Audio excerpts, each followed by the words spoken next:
Hey, what's up? This is Tony. Also, I just want to report on the the fight that we saw last night with Pitbull Cruz and Rolly Romero. Man, that was so exciting to see.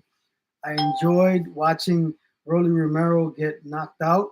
I knew that he was going to lose this fight because the way he won the belt against Barroso, he fought that old fighter who really should have won that fight, and the referee prematurely stopped the fight. I think that the fight was going Barroso's way throughout the whole fight. He was stunning and tagging Rolly Romero and really hurting him. And the referee chose to intervene and stop the fight prematurely when he wasn't even landing any shots. Hey, John, what's going on, my brother? I appreciate you tuning in. John, well, it's Josh Jime. Josh Jime. I want to pronounce your name right. I don't want to butcher your name. Thanks for tuning in. You know, I keep everything constructive, and I really enjoyed watching the Pitbull Cruz fight. It was a really good fight, and I knew that Pitbull Cruz was gonna win. I just liked the way Pitbull Cruz performed against Tank Davis. That was a fight that I felt it was competitive, in spite of what Tank Davis was saying that he hurt his hand, he injured his hand. But at the end of the day, you know, boxers are always going to say whatever they want to say to look good. I don't know if it's true or not. It's possible that he did hurt his hand, but as far as his performance against Tank Davis, Pitbull Cruz, I think he did an awesome job. Good hand or no hand, he did an awesome job, and he was not able to knock out Pitbull Cruz. Yeah, we all knew he was gonna TKO him. Yeah, Josh. Yeah, Josh John. I knew it too, but a lot of people were giving Rolly Romero so much credit, too much credit, if you ask me. I mean, Rolly Romero, he doesn't deserve the accolades that people are giving him. He hasn't accomplished anything. Okay, he accomplished getting the WBA belt. Okay, he got that belt, but it wasn't that he really earned it and really deserved to get it. It's the WBA, right? Correct me if I'm wrong, but yes. And after that fight, that fight stole the show. If you ask me, the Pitbull Cruz fight versus Rolly Romero, I knew that in the beginning, it was gonna take him some time because Pitbull Cruz, he takes some time to really get his combinations together. Like he throws a few haymakers here and there, but he's very consistent as far as the pressure that he puts. He throws a lot of punches, not as much as Subriel, but he throws a lot of punches and he keeps following you, and he puts a lot of pressure. It's intense pressure that he puts on Rolly Romero. He really hurt him early, and I got to give Rolly Romero a little bit of credit for taking those shots early and not going down, but he wasn't really doing anything. He wasn't setting up the jab. He wasn't countering. He wasn't counterattacking. He was just running. He was surviving. That fight was him. It was a one-sided beatdown, if you ask me. I think Pitbull Cruz, he threw a lot of haymakers here and there, but I knew he was going to catch Rolly Romero because Rolly Romero, he didn't have no strategy. He had no strategy. Big pressure and big punch at first round spaghetti leg.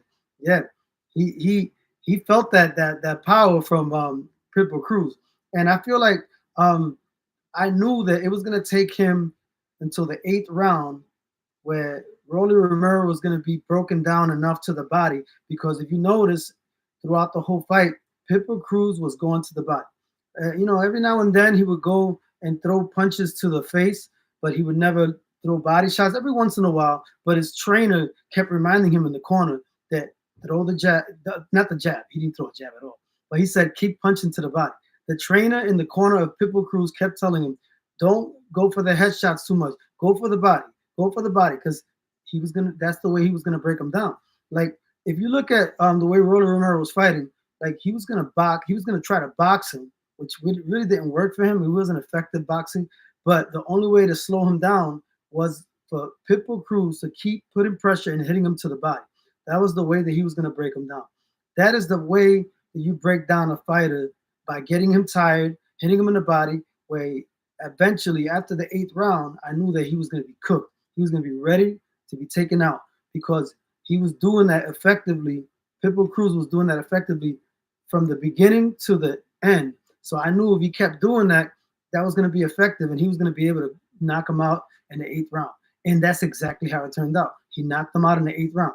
And yeah, I feel like right now I don't want to skip the main event because that was interesting. The bloody fight of the main event, Zoo versus Fundora, which was a replacement for Keith Thurman, who keeps getting hurt, keeps getting injured. I've always liked Keith Thurman, man. I'm not gonna bash him, but I feel like he needs to. I don't know, like inactivity does affect fighters. I don't care what anybody says. Inactivity always hurts a fighter's timing. He's gonna be off. It's gonna be off. Like if he stays away from the ring and doesn't nurture his craft and like stay busy and active, you're gonna be slow and you're not gonna react to the way you normally react, especially if you're not in the ring for a long time. Rolly was all sore, swollen eyes. Facts, facts. He Rolly Romero was embarrassed. If you see the interview when they asked him, "Where you was saying that you was gonna knock him out, that you was gonna run into that he was gonna run into something stupid and it happened the other way around." Not in those words, but and then Rolly Romero was like, that the interviewer, the woman, she was telling him, I forgot her name. She said, what why everything that you said you was gonna do to Pitbull Cruz happened to you, and then he didn't know what to say. He was like I want to wish everybody a happy Easter. Thank you for supporting me. I was like, man, he's so hurt. He's so embarrassed. My wife was looking at it and she was agreeing with me. She was like, he's hurt. Hey, he's hurt, man. That's all he could do is be humble. He got a little bit of humble pie. Like he was overly humble because, that Chihuahua, he was calling Pitbull Cruz before the fight a Chihuahua. That he was going to turn into a Chihuahua. And Pitbull Cruz reminded him that I'm not a Chihuahua. I'm a Pitbull. You're a Chihuahua. So I guess that chain, that Rolly Romero was going to get to him, he got stuck with it as a reminder of like to never call a Pitbull a Chihuahua because he turned out to be the Chihuahua, Rolly Romero. And I'm glad that he got humble pie because that guy was so arrogant, so full of himself, and just overlooking Pitbull Cruz. But I don't want to take credit away from Pitbull Cruz's victory because Pitbull Cruz is just a different beast. Like he's built different. He's very different. He's dedicated. He's humble. He comes from the struggle. Like he knows what it is to not have food on the table. And fighters like that, I feel like Mexican fighters, like if you have skills but you don't have the heart, and the Mexican fighter has the heart but doesn't have all the skill, but he has the determination to win, you're not going to be able to beat him just with boxing skills. You got to have boxing skills and heart to beat a Mexican that's hungry and determined. But a lot of times there's boxers that have the heart but they don't have the skill, and then they fight a fighter that has the skill but doesn't have the heart, and then that's where usually Mexicans, the will of a Mexican that has the strong will and determination, and he's consistent enough, and he'll win the fight usually. But to beat a fighter like Pitbull Cruz, you have to have boxing skills and heart. You used to have the determination, boxing skill, and heart. Heart is determination. It's a combination of that. So it's still the same thing. And I feel like that's how you beat a fighter like Pitbull Cruz. And I think that Subriel Matias will beat a Pitbull Cruz. It'll be a very, very engaging war of attrition type of fight.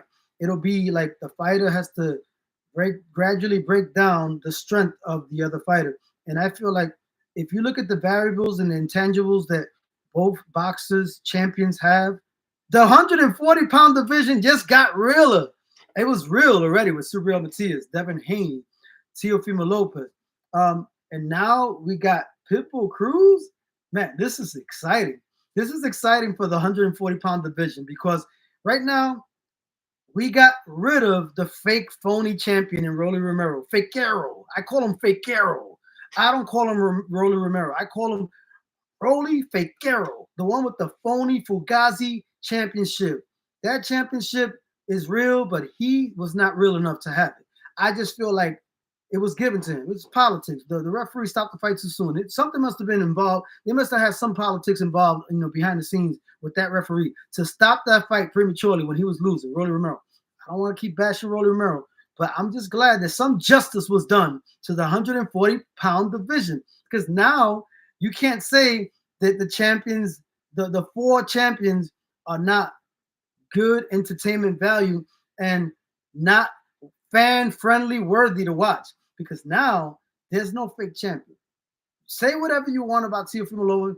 I've criticized Teofimo Lopez. He's a great fighter, but I feel like he only beat one great fighter, Lomachenko. I think Josh Taylor is a great fighter, but when he beat Josh Taylor, he was already over the hill.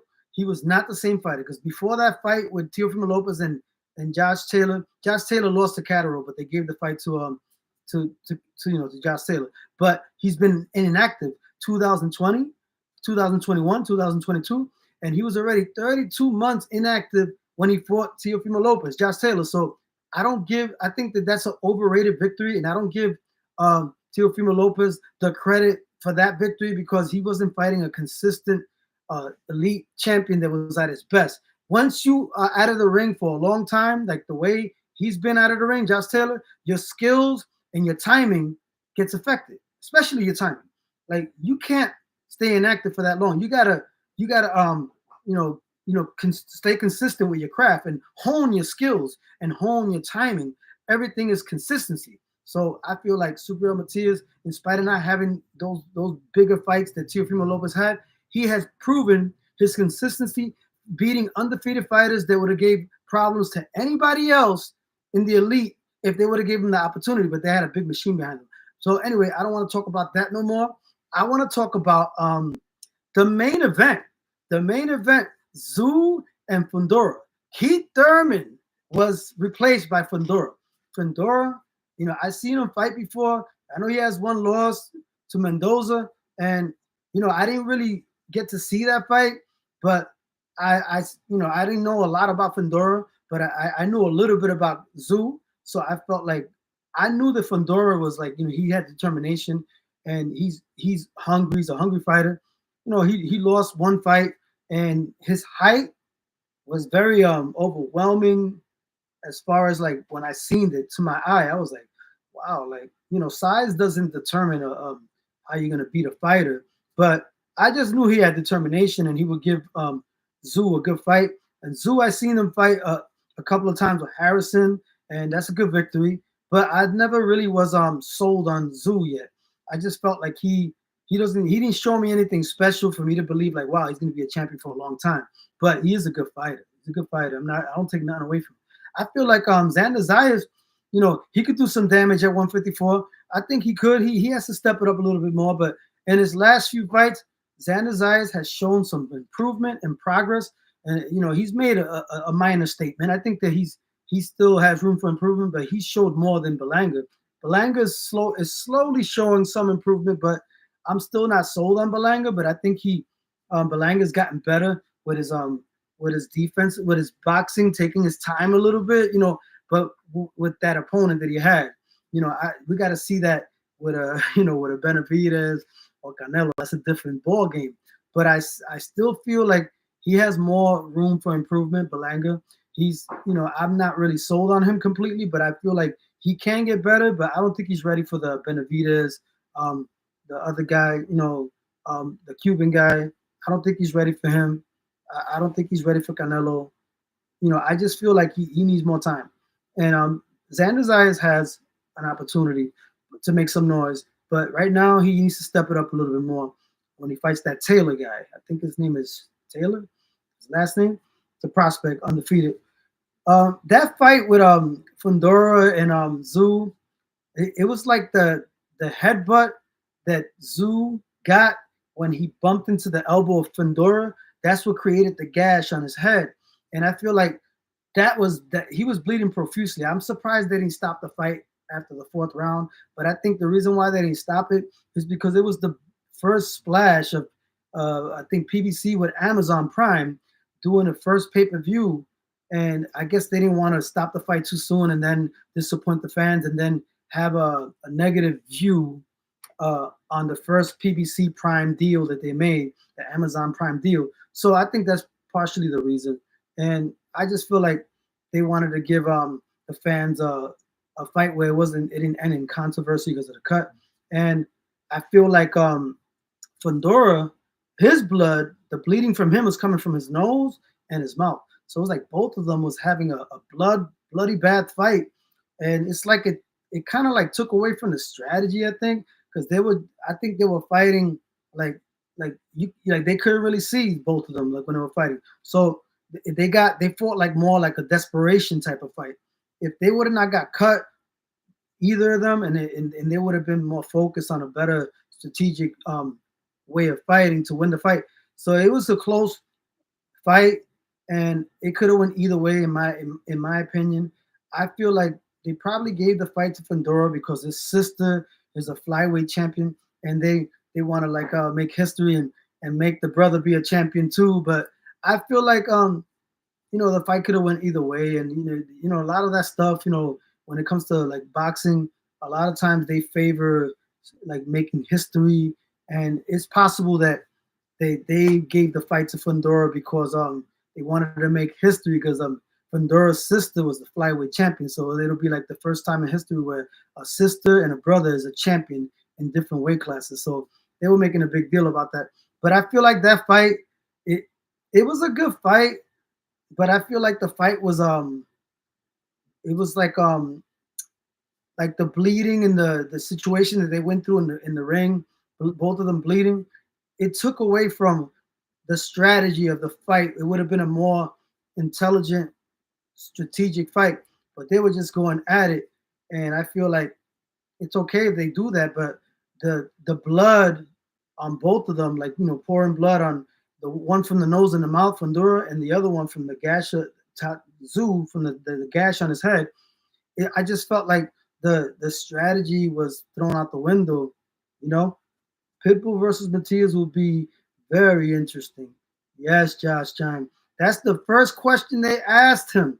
The first question they asked Pitbull Cruz in the post fight interview, they said a lot of people on Twitter are talking about Subriel Matias being your next opponent. What do you think about that?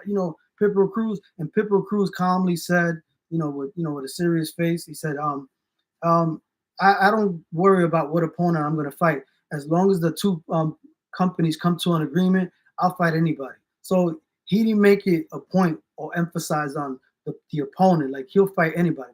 But they asked him that question twice, Subriel Matias, because if you look at it, Subriel Matias from Puerto Rico, IBF champion, who's going to defend his belt for the second time, but the first time in Puerto Rico, he's going to defend the belt in June 15th, which I feel like they should change the date. That's going to be an interesting fight for Subriel Matias because he's going to fight Liam Parrow, who's got skills. He has a little pop in his punches. I've heard he's been down a couple of times. I haven't seen a lot about him. I haven't seen a lot of his fights. I'm going to check his fights out and do a better observation and fight analysis about the both of them. I feel like they should change the date because Tank is fighting on June 15th, and so is Subriel Matias. So I feel like if both of them are fighting on the same date, that's going to take away from the viewership for Subriel Matias on his splash first, debut in Puerto Rico, defending his belt for the second time, but defending the belt in Puerto Rico for the first time. It's the second defense, but it's going to be his first time defending the belt in Puerto Rico as a main eventer, as a headliner. So I feel like that's going to take away from his viewership if they put the fight June 15th on the same day that Tank Davis fights. Tank Davis is fighting Frank Martin on June 15th, the same day that Subriel Matias is fighting in Puerto Rico. So that might affect the viewership of the fight. I don't know, because they shouldn't put it competing against, they should give the boxing fans a fair way to watch both fights. Like, do one on Friday or do one on Saturday, like the 14th, or just change the date before Tank Davis or after. They got to do something because that Tank Davis fight is gonna be big too, because he's gonna fight Frank Martin, and he's the undercard is gonna have David Benavidez in it, fighting. I don't know how to pronounce that guy's name. It's a product. It's a Russian guy. So he's an undefeated guy, and it's gonna be good because I like Benavides. He's one of my favorite fighters too. But Pitbull Cruz and Subriel Matias, that's a that's a fight that's a dream fight for a boxing fan because they both have aggressive come forward style, but I feel like Subriel Matias is more intelligent in the ring. He'll be able to like take advantage of the haymakers that Pitbull Cruz throws, and I feel like Pitbull Cruz is not as fast as Subriel. Subriel's faster, and I feel like that's the advantage. Subriel has like he has better defense. People don't give him credit for the defense, but I think that Subriel Matias does have some defense. He keeps a high guard. He's not Mayweather, but he has a good defense considering his style, for his style. And I feel like he's good to like feel out the punches and see how strong they are, and then he determines what he's gonna do based on what he feels in the first couple of rounds. Like if the power feels strong on his elbows, he knows exactly when to respond. And when he responds, he doesn't need a lot of room. He'll throw a whole bunch of punches. He doesn't need a lot of room to do damage. He throws quick combinations, like the jab, all kind. He throws jabs too. That's the thing that a lot of people don't give him credit for. Like um, Pitbull Cruz does not throw jabs. He throws just hooks, uppercuts. He doesn't set up the knockout the way Subriel does. Subriel sets it up where he'll throw a jab, and his defense is very underrated. It's like it's misleading. Like you would think that he's just brawling, but a lot of times when he's fighting, he has a high guard and he blocks a lot of the shots. And some of the shots that he receives on his elbow, his fist goes to his face, and it looks like the guy's punching him, but he's really not. But I'm not saying that he doesn't get hit. He does, but he's not as his defense is better than people give it credit for. And I think yeah, I got a few more minutes. So I think that the defense that Subriel Matias has and the fact that he throws 100 punches per round and he's relentless like that, it spells for a good fight because Pitbull Cruz fights similar to Subriel Matias, but less quicker. He's slower, more flat-footed. He doesn't have the same athleticism that Subriel has. Subriel has more athleticism. He's faster. He throws hard punches, but fast, really fast, and he has a high guard. And I think he will be able to stop Pitbull Cruz. And if he doesn't stop him, I wouldn't be surprised because Pitbull Cruz has a strong chin. He's lasted the 12 rounds with Tank Davis, but I still believe that Subriel Matias is a different breed, and so is Pitbull Cruz. So I think Pitbull Cruz is one of my favorites. Subriel is my all-time favorite. I like Benavides too. I like Tank Davis, but I think Tank Davis has to prove himself more and fight somebody that's at his weight, that's naturally at his weight, and not weight drain him. And I feel like that I think the fight that's gonna happen first, I don't think that that Subriel Matias is gonna fight Pitbull Cruz right away. Maybe, it might surprise me. You never know. It might make it happen, but I think that he's either gonna fight Devin Haney, because he's been calling him out, or Teofimo Lopez. But Teofimo Lopez hasn't shown that he's really interested in fighting Subriel. He keeps acting like he's sending him a contract when he's not a promoter. Bob Arum is the one that sends contracts. And the contract wasn't favorable because Subriel Matias spoke to top rank Bob Arum, and they didn't guarantee Teofimo Lopez. That's why he signed with Matchroom. That's why I try to tell all these people. I try to tell Punch Drunk, like, do your research. Like his father didn't send him a contract. Teofimo Lopez didn't send him a contract. Now he says his representative sent him a contract. That's what he says now because I corrected him, and he knows that. So I'm glad he's correcting himself now, and he's catching his flaws and not saying things that are not true. But at the same time, he keeps making it seem like the contract was favorable for Subriel, and the contract wasn't. Top Rank did not guarantee Subriel Matias a Teofimo Lopez fight. That's why Subriel Matias didn't sign with him. He did the smart thing and signed with Matchroom because Matchroom promised him one big fight, and it's probably going to be one of those three: Devin Haney, Pitbull Cruz, or Teofimo Lopez. Which one you think is going to be? Subscribe to my channel and check out my music on Spotify, Pandora. I got an album called The Monumental Truth. I got an album coming out, The Essence of Who I Am. And I also got an album right now that's called The Prodigy of Albizu Campos, talking about what's going on in Puerto Rico. Real stuff. I sing and I rap. So enjoy. Subscribe to my channel. I hope just let me know what you guys want me to talk about. And I'm gonna always keep it real, and I'm gonna always be fair and constructive. And I feel like Pitbull Cruz versus Subriel Matias is the fight to make. Subscribe. Tony Osonos Boxing. One love. God bless.